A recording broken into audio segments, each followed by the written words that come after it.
Welcome to Series 2 of Art in Focus, an Investec Focus radio vodcast launched to coincide with the Investec Cape Town Art Fair, the largest contemporary art fair on the African continent.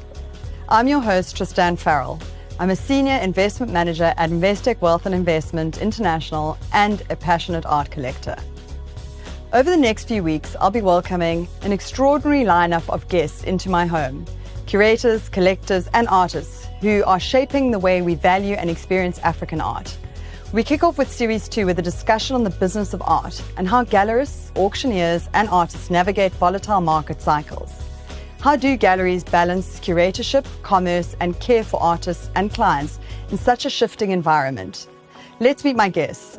Frank Kilbourn, you are a prominent collector, entrepreneur, philanthropist, and executive chairman of Strauss & Co., someone whose leadership and passion have played a defining role in shaping the secondary market in South Africa.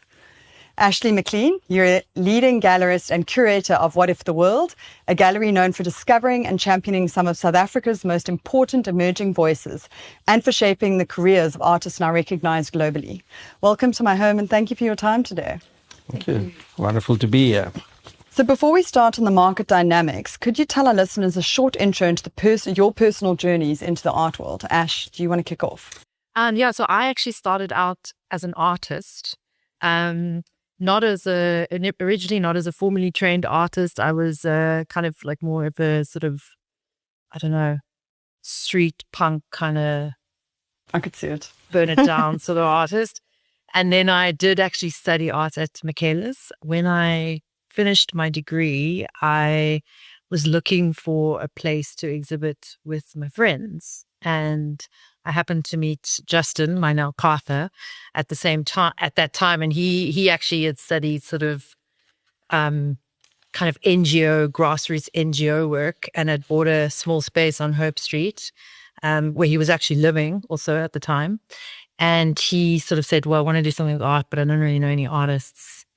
Do you want to put together a show? So we did. And then I sort of slowly graduated more onto the sort of curatorial side of things, mostly bringing in artists that were kind of sitting in that sort of limbo zone between university and kind of a bigger gallery. Because at the time it was sort of, it was really kind of Goodman and, couple of others that were existing. So we started out really as a sort of petri dish. And you don't practice art anymore? I do a lot of critique, and I assist with quite a lot of production with our artists, especially who are experiencing or experimenting with different media. So because I've kind of done, everything from like bronze casting to textile art to, everything in between, I've dabbled in quite a lot of things. So I at least can help with a little bit of I'm like the steering committee and some of the technical steering committee and some of these some of these things. Yeah. And Frank, your formative years were spent on a farm. So how did art find you? Well, I did grow up on a farm in the northwest. We farmed maize and cattle, and yes, there were no really good art galleries nearby, so I didn't have a lot of exposure to the art ecosystem as a kid. But my mum had these books called Ons Kuns, which in those years were edition 1, 2, and 3. I remember those. And they were always there, and I read them. But really, a couple of things spurred me on. The one was I was very naughty at school, and then I got really bored, and eventually they got tired of trying to hit me into silence, and they sent me to the school library because I'm in a very small school. And so not to bother the other kids, I was sitting in the school library and decided to read all the books in the school library. So eventually you get to the book about the major composers and the major artists. So I read about them sort of in the abstract form, not having a clue. In those days, all the reproductions were in black and white as well. So it was quite amazing when you discovered that art's got a lot of color. And then we had some art in the home, and through tragic circumstances, my mother lost her sight. And I was 12, 13 years old, and my mother wanted to continue living as though she was a person who could see. So one of the things she started doing was collecting art again. And it weren't very fancy art, but there were these art traders that came around in their combis. My mother said, okay, I want a landscape. And our guy takes out the landscapes. And, and I said, oh, there's a tree in a mountain. My mother said, no, what can I do with that information? what type, what time of year is it? What type of tree is it? Is a tree in the front or back? And eventually I got to focus and really try and explain to my mom in the most detail possible, what the picture comprised. And I think through that process, I learned a few things. The one was to suspend my prejudice and my impatience. Second, to look and to really look. And then to find a way to talk about art. And when I went to University of Johannesburg, it was then known as Rand Afrikaans University, one day passed a very noisy gathering on the way to the Latin class. And here, Armando Baldinelli had an exhibition that was opened by Walter Battis, Cecil Scottners, Eduardo Villa, and they were talking about the work. And I stopped and I listened to them and I fell in love, and I knew one day, if life works out, I'm going to be an art collector. Brilliant. Okay, so it's worked out for you so far. Yeah, it's still in process. So the wheels are still in process. So between the two of you, you've got experience in the primary and secondary markets. And for our listeners who don't know, the primary market is the place where the initial sales will take place, such as galleries, and the secondary market is where the secondary sales will take place through auction houses. So Frank, how do the primary and secondary markets differ in their roles and pricing power? And would you say the secondary market regulates the pricing of the primary market? I think all markets are driven by supply and demand in the end, and information and the development of the ecosystem around that information is very critical in determining the price of anything, like shares. You get an analyst report, it's daily published, and almost every company in South Africa at some point in time are overvalued and undervalued relative to its peers, and the mere fact you bought it today doesn't guarantee that the price will go up in future. I think the pricing in the art market work very similarly. At the primary market that Ashleigh is more qualified to talk about than me, they make the initial pricing and they work with the artists and they launch the artists into the market. In the secondary market, we provide liquidity should that person decide to sell, who bought that work in time. And it's extremely important that that liquidity mechanism is there, because you can't expect a person to have an artwork for life. Tastes change, things happen. And I think in the secondary market, there's another supply and demand equation that takes place. And obviously, artists' careers also develop over time, and they have periods which are higher rated than other periods. Where you're in the primary market, where Ashleigh and them are, it's more difficult. You try and build show on show on show, get more collectors in, build a brand, take them to international things, and slowly but surely build the market. And I think that is fantastic. At the secondary market, we can't do it. But what we can do is to take cognizance of where that artists are relative to its peers, what's happening in the world, and then we do pricing accordingly. So I think in a perfect universe, we just continue where the galleries sort of stop, maybe, especially if artists is not producing anymore. The reality is the secondary market is significantly impacted by external factors that has almost nothing to do with the quality of the artwork or the artist itself. Actually, just following on from that, in times of market downturn, when the secondary sales drop below gallery prices, should galleries adjust their pricing to accommodate these market cycles, or merely ride through these transition periods? Would auction houses adapt to this too? I'm not sure how it works. I've never, ever adjusted any of the prices that I've given artists based on what happens in the auctions. Like, never. To me, what happens in the auction stays in the auctions. But in a way, because I often find with the auction, there are so many variables, and often it's, who's in the room at that moment, and what are they willing to pay for that object or that thing, and what are the things that are motivating them. There's also a lot of kind of pageantry and performance that happens in the auctions, I think sometimes. I have quite a few clients, or not, they aren't my clients, but I discuss artwork with them, who don't like to buy from the galleries. They like to buy from the auction. So there's a lot of other dynamics that are governing. So I would never adjust my prices based on what happens in the auctions. Some galleries would. For example, we had an artwork that sold for a very high price at Strauss, that photograph of Atti's, that I think it was the most expensive photograph sold on auction in South Africa. Yes, correct. And that thing, I think, the auctions often have anomalies, so that what happened with Atti there was an anomaly. I could have potentially the next day gone and said, oh, well, this is what happened at auction. And obviously there was a brief moment where there was that kind of window for for doing that. But my whole strategy is sustainability. I like to play the long game. So I didn't actually adjust upwards to take that into cognizance. I thought, we do a small incremental recognition of that external validation, and then we continue on our path, because we need to think about a 20-year trajectory. I think Ash is 100% correct. And remember, at an auction, it takes two persons who are really interested to lift the price quite significantly. What is very important for us are the estimates that we make. And the estimates are very much driven by long-term trends, not short-term. Because you could be doing an injustice to the artist as well. If you outprice them or put the works too high, then no one wants to buy it.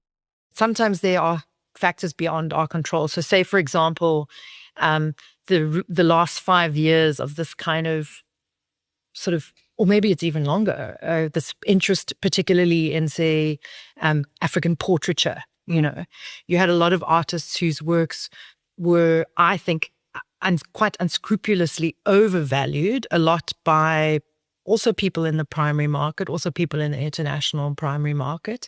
It was a bubble. The art world likes to pretend that it's not like other commodities, but it really is. And I personally feel that people should take cognizance of that. Like, this is a banking podcast, so obviously we are talking about money, but I mean, there are lots of other metrics on which value is attributed to an artwork, which is why I find it so interesting, because it's one of the only commodities in the sort of capitalist system that's like a really, really slippery fish. It kind of defies the laws of gravity sometimes in how these things operate. So, yeah. So, Frank, just on that, then, as a collector with your collector's hat on, if galleries are not adjusting their prices, why would you pay a higher premium on a work on the primary market versus secondary market? Is it because you like the work? Is it type of work? What would be the reasoning? Well, you can maybe ask the same way, why have I sometimes paid a lot more than the estimate at the auction for a particular work? And I think it's, I would always encourage people that if you are serious about something and you want to allocate significant amounts of your time and capital to it, is to do your homework and your research. But art is a wonderful thing. It allows you to also fall in love with the work, to have a different reaction. I very seldom fell in love with the share, even though it might have done well or badly for me. So with the artwork, you have that subjective thing, and you think it fits into my collection, or it just knocks my socks off and it just blows my mind and it lightens my heart, and I want to have it. I think it's going to change my life for the better, which I always say are the primary reasons why you should buy art. These qualitative factors don't come into it. You miss out on a big part of the return that you get. And when you get that work, and I go to Ash and I think, wow, it's quite expensive, but I think this work has got lasting value, and it talked to me in that way, then I'm very happy to pay that price. And the same when it comes to auction, I might pay a lot more, double or whatever the estimates were, because you see something, and sometimes you change the trend and sometimes it doesn't. But I think it should be, to get joy out of it, it should remain a very personal decision, I think. Yeah. So Frank, you spoke about the estimates in the secondary market. How do you do this? And then Ash, how would you price your art in the primary market? If it's an artist that's currently still producing works, obviously we would consult the gallery and get an estimation from it. Normally your client gives you the first estimation, what they want for the work or what they need to get out for the work, and that's in contact. But in most artists, we have a proven track record. We research, we keep an incredible database at Strauss & Company that's accessible to the public. Every single work we've ever sold, there's a high resolution picture, there's a price it was sold for, and even when it's unsold, what the estimates were. So we have a lot of historic data to go back on and to make an estimation. And then we try, and that's where the skill comes in, to weight that sort of numerical average against the time. Is this artist on the rise? Is it down? Do we need to encourage bidding? Lately, we've asked people to drop some of the estimates in the past because we saw that we needed to introduce more competition, more action into the auctions, and then we get to the right price. So it's a combination of factors, but the historical data is a critical part. And I think then the assessment of current market conditions are quite critical in doing that, which I don't think is that different from what you do, Ash. I think it's interesting for me because obviously when I'm looking at an artwork that's just come from the studio, in the same way that Frank's clients might say to them, I'd like to get this much money for my artwork. I have some artists who undervalue themselves, like who have very little self-belief. And then I have some artists who have enormous egos and not overvalue their work, because it's very difficult. I often say to the artists, what people are willing to pay for your work is not what your artwork is worth. So you may, as a young artist, believe that you should be charging 50,000 Rand for your first painting. And I'm going to say to you, no, you can't be charging that, because there are all of these other artists that have a much. So we look at also historical data. We look at other people that are working in a similar, maybe that have done certain things in their careers, that are working in similar media, where they are. Also, obviously, people often say that galleries are like gatekeepers and tastemakers. I wish I was. No, I don't wish I was one of those things. But it is actually also a very personal decision, because I'm making a decision based on what I think something is worth. It is my opinion. Yeah, maybe the last thing to say that having an auction having exhibition costs a considerable amount of money, time and effort. So the last thing we need is an auction in which only 50% of the work sell. So we've got two competing forces. On the one hand, we want as high a sell-through rate as possible. And you can only achieve that if the prices are, for people, very attractive. At the same time, we're also the custodian of art history, and we can't and won't ignore what the value of the works and what it was sold for in the past. We only exist if people both buy and sell. We can't just live on the sell side or the buy side. So we have to find that balance between where the market moves. And it's fascinating, and it's sometimes you get caught out by how rapidly the market can change. If you look at our last auction, we sold 50 million Rand worth of artworks over 2 days, which is the best result we've had in quite a long time. We sold over 80% of everything we presented. We sold those initial early drawings of Kentridge, of the animals.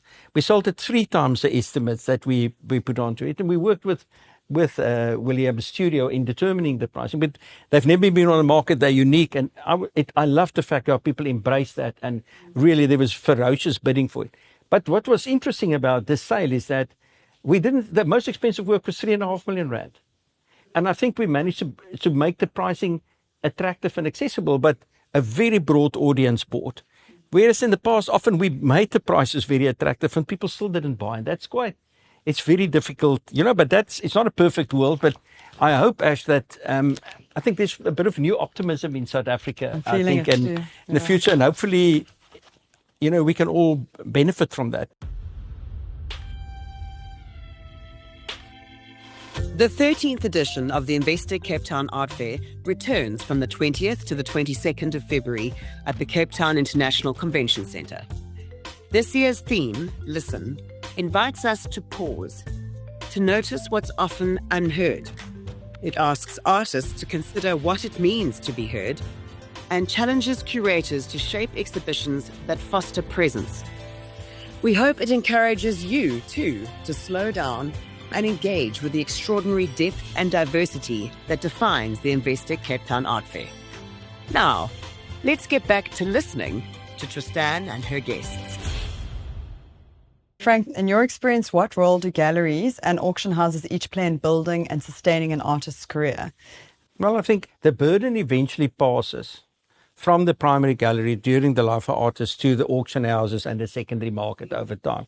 I think in South Africa, and to museums, of course, and, people, because I think in South Africa, at Strauss and Company, we are almost the custodians of our art history. We publish more, we research more, we do educationals, we sponsor lectures, we sponsor exhibitions, we sponsor books. We do a lot of things auction houses wouldn't normally do, because the art ecosystem is relatively lean. All of us have to do much more. So we've got no desire to be the custodian of a young emerging artist's career. We're not geared for it. We don't want to go there. But of course, as trends change, we would like a work to come to us, say, 5 years after it was made. But sometimes it will be 2 years. And then we sit with that thing, and then we try and work very closely with the galleries to protect what everyone has been built. And I just want to say, in our job, what is also important is you're a custodian of the country's art history. You also, if you look at the total inventory of art, if your total amount of art that's handled by Strauss in the time since we created, say, how many billion rand, say 2.5 billion rand worth of art is sold.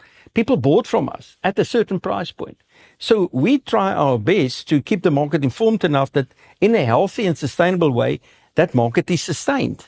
So we reinvest everything. Like now, we believe artists like Venning and Maud Sumner and even Maggie, they're all significant undervalued. If you look at their peers across the world and you look at the quality of their work, they can compete anytime. They are 10 cents in the rand versus their peers internationally. So we feel very passionate that they deserve their moment in time. Can galleries represent living artists and deceased artists? Yes, they can. Okay. We do quite a lot of exhibitions in Italy, and we work with quite a lot of Italian collectors.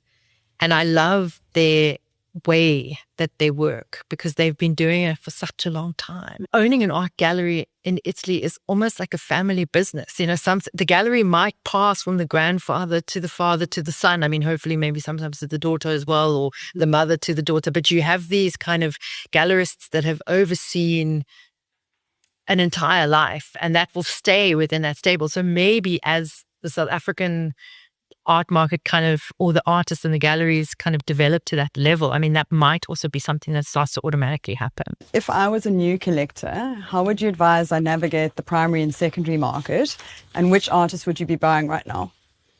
If you were a new collector, I mean, like Frank says, the best thing you can do is do your research. And I think it's important to identify kind of stylistically what it is that you're interested in.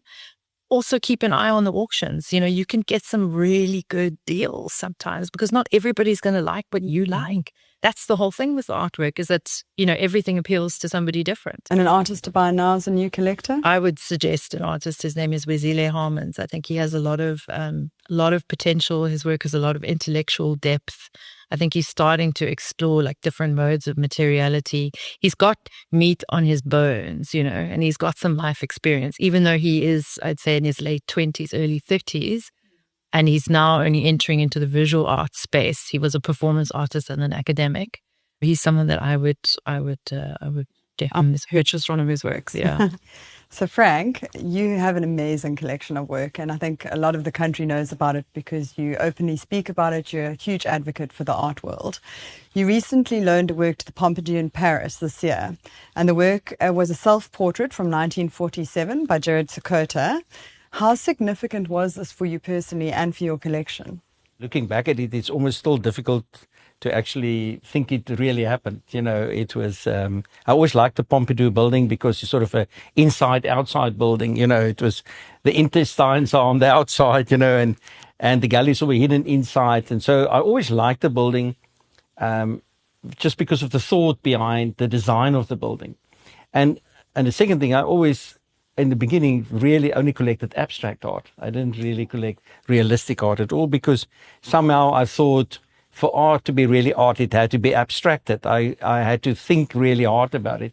And over time, as you learn more, you realize it's a much broader field than that. So I very quickly, very early in my life, bought my first a gouache from the Senegal period from Sakota, partly because I read his story when I was earlier, and it was such a poignant story for me, and because he battled a lot to get recognition. So to own the self-portrait, which was a very expensive painting in that time, and really the most money I paid for a painting for years, was a very significant jump in our collection, a very significant commitment we made at the time. It went to Venice, and it was sad because that's the first time a work of Sakota went to Venice Biennale. So it went to Venice first, and then they asked if it can go to the Paris Noir exhibition at the Pompidou, where it stayed for a couple of months and then ended up as being a flagship work, the poster work of the thing. And for most collectors, it's most probably once in your collecting lifetime. So it was amazing because it came out of the blue. So just turning to both of you now, I want to get your take on the market trends.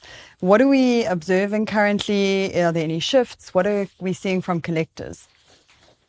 I would definitely say also that the pendulum has well and truly swung away from figurative representation. But I would like to think that the move towards abstraction is reflective of us moving from a kind of like sort of teenage stage into more of a kind of a deeper thinking about how, particularly in our own context, we look at, the legacy, all the difficult legacies that we have here and the different permutations that they can take. So I would say definitely abstraction.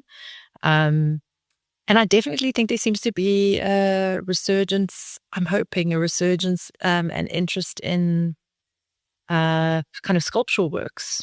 And obviously materiality, I think, has been a trend for quite some time now. It's something that Justin and I are like magpies. Like that's our thing. If something's got a complicated surface or it's very time consuming or the medium is in some way the message, I've always been very interested in how material can become a sort of a physical embodiment of a conceptual idea.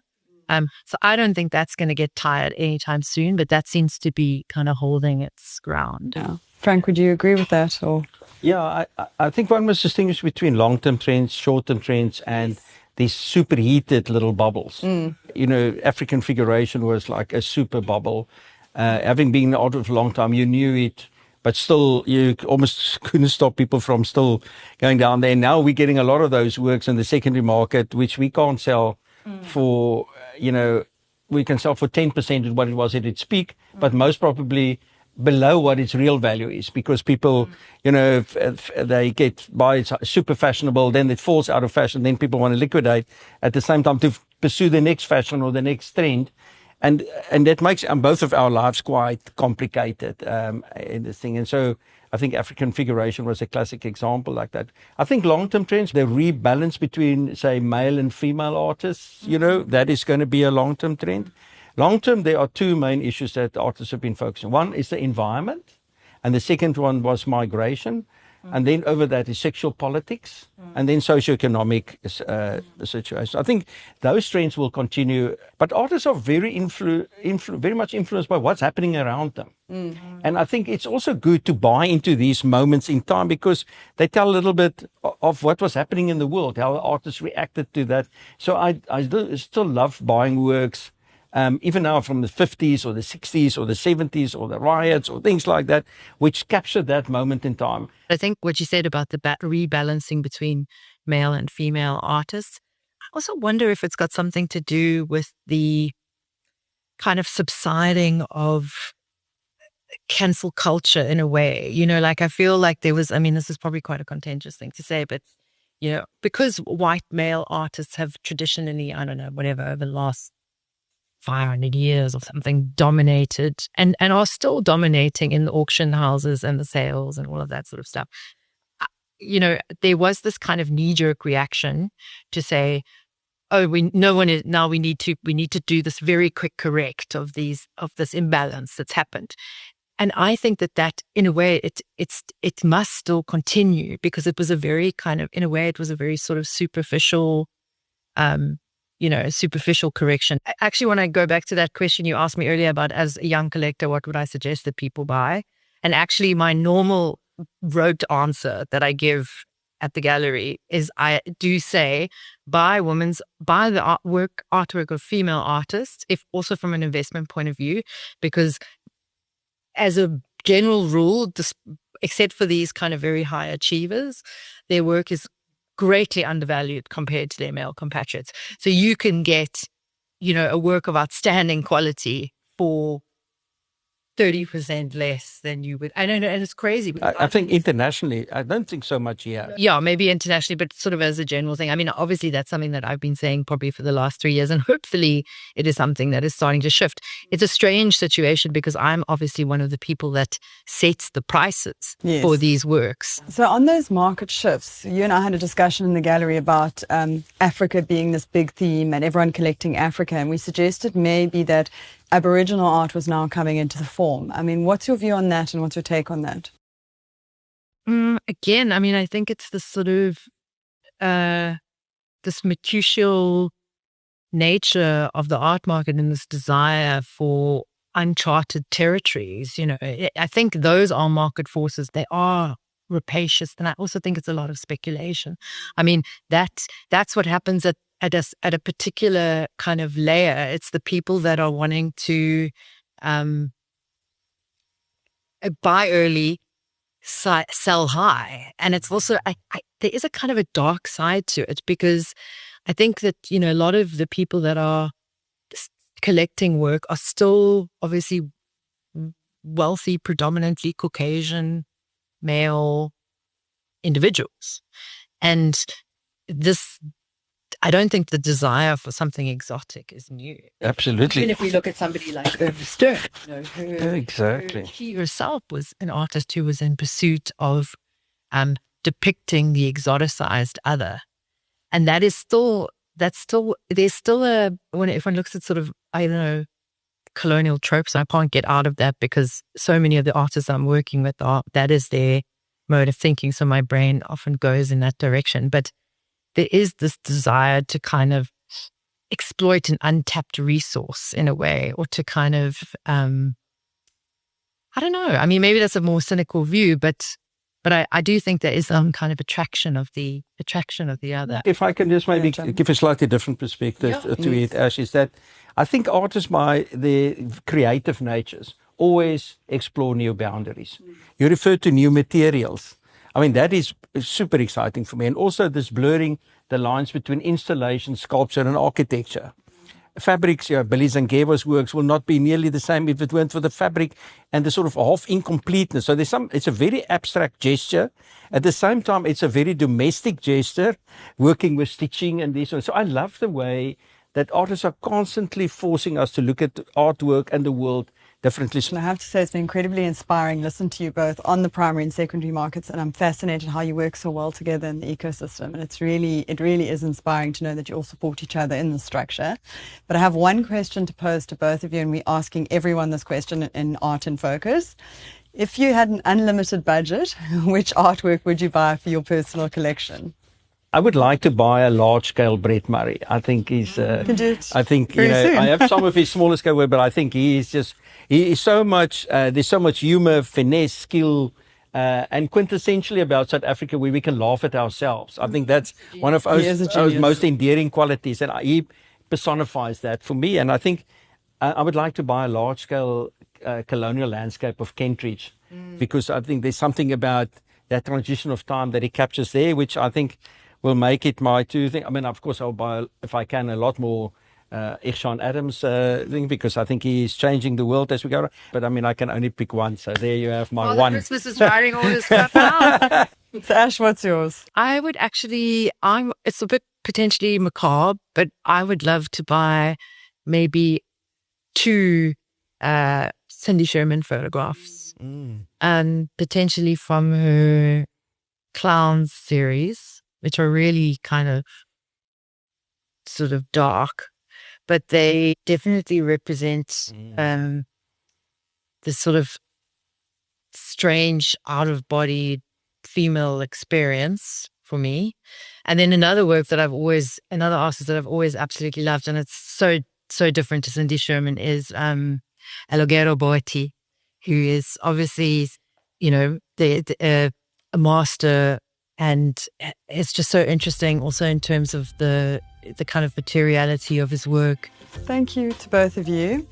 So thank you all our listeners for tuning into this special edition of Investec Focus Radio vodcast series, Art in Focus. I look forward to seeing you at the Investec Cape Town Art Fair from Friday the 20th to Sunday the 22nd of February. And if you're interested in watching the video of this discussion, check out the Investec YouTube channel. You can also find all the episodes of the series at investec.com/art in focus, or wherever you get your podcasts. And if you've enjoyed this episode, please rate it, leave a comment, and forward it to your friends and colleagues. The views expressed are those of the contributors at the time of publication and do not necessarily represent the views of the firm and should not be taken as advice or recommendations. Investec Bank Limited, an authorized financial services provider and registered credit provider.